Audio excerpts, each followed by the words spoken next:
Here we are on the last day of February, February 28th. Um, I gotta double check. Is this a leap year? Do we have? There's no February 29th. Yeah, it's not a leap year. February 28th. We are reading Deuteronomy chapter 34, and this is our last moment in the Pentateuch for this year in the scripture reading. It doesn't mean you can't go back and revisit it and check out some stories, particularly when we get references to stuff. You should definitely go back and check it out in further writings and further reading as we get farther down the journey in this year.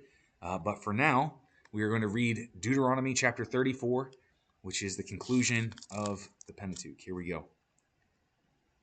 Then Moses climbed Mount Nebo from the plains of Moab to the top of Pisgah, across from Jericho.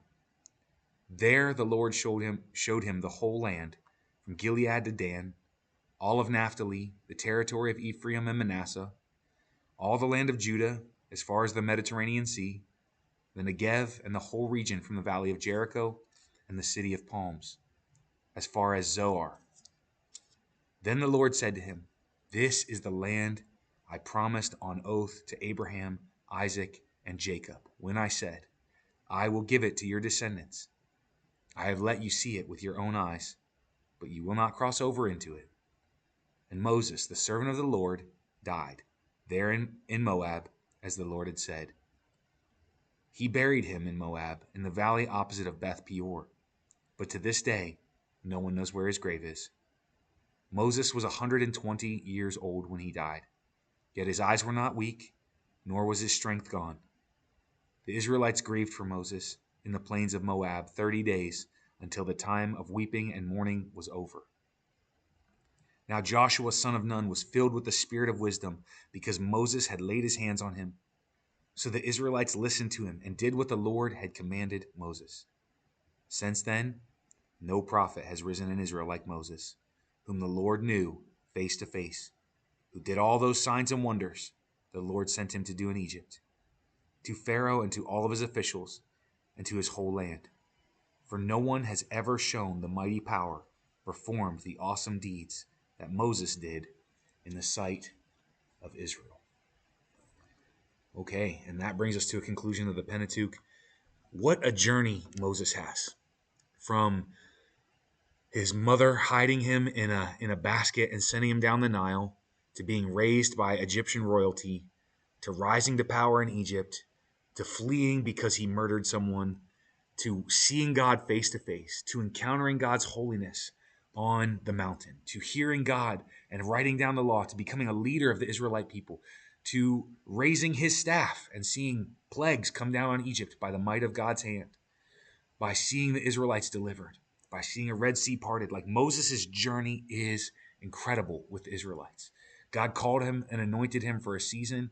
As Deuteronomy said, up till that time, no prophet had ever again risen that was like Moses. It's an amazing journey. It's an amazing story, And one of the things that I'm always reminded of when we get talking about Moses is that Scripture records him as the humblest of people, that he's the most humble man on the planet at one point, it says about him, right? And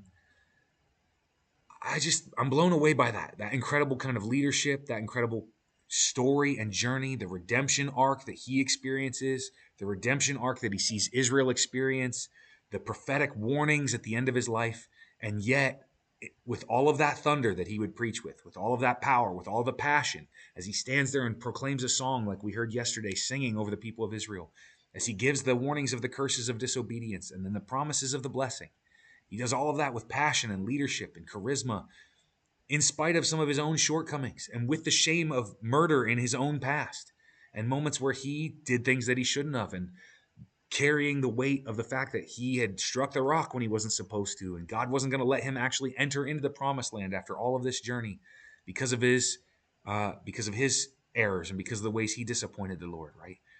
All of that stuff is encompassed and held in a leader who walks with humility, a man who walked and talked with God in ways that other people didn't get to. He got to go up on the mountain when the mountain was covered by God's holy presence. He got to see God in a burning bush, right? So many incredible things about the story of Moses, and yet incredible humility, incredible compassion for the people of Israel, incredible fire and zeal for the holiness of God. I look up to Moses a lot.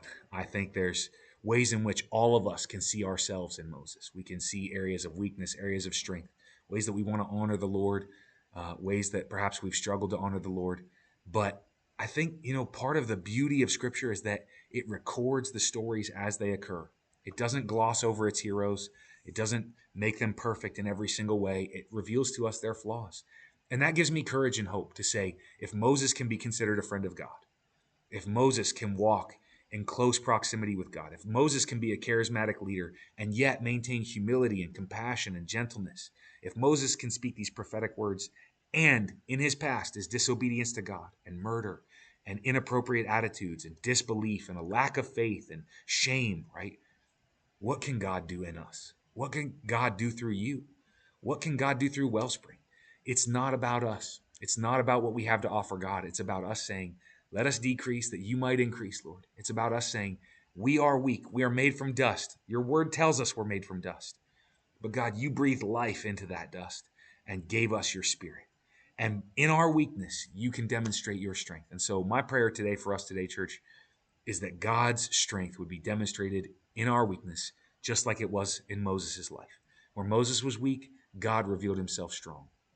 Where the Israelites were weak, God reveals himself powerful. Where the Israelites were disobedient and faithless, God demonstrates that he is never failing, unchanging, faithful, and he's the covenant keeper. I'm so grateful for a God like that. And if we can get a hold of that and know that in spite of our weaknesses, God's strength is revealed in us when we let him live and breathe and work in and through us, that will draw people unto him. It's not about us doing enough good things or singing the right songs or having the right programs in our church. What it's really about is authentically letting Jesus have his way to reign and rule in our hearts, that he can take our weaknesses just like he did with Moses and demonstrate his strength. That Moses, even though he said, remember, I don't have the ability to speak to Pharaoh. And God said, yes, you do. I can help you do it. I don't have the ability to speak to Pharaoh. Okay, fine. I'll send Aaron with you. That same Moses who's saying, I don't have the ability, is the same Moses who raised his staff. And then God stretched out his mighty hand, delivered Israel, brought them through the wilderness, and fulfilled his covenant with Abraham, Isaac, and Jacob to give the promised land to their descendants. It's God's mighty hand that stretches out and demonstrates his greatness to the nations. So we just have to walk humbly before God and let God demonstrate his strength and power. And people will be drawn to that. People will be ushered into God's presence. When he is lifted up, right? Like when we get the prophetic writings, my brain is slipping right now. I think it's Isaiah who says, if Christ would be lifted up, or when the Messiah is lifted up, he will draw all people unto himself, right? In the same way that the brass serpent is lifted up when the people in the wilderness are being bitten by snakes, and Moses lifts up the brass serpent and people look to it and they're healed if they look to it by faith, because that's what God has asked them to do. In the same way, if Christ would be lifted up, people will look at him and be saved, right?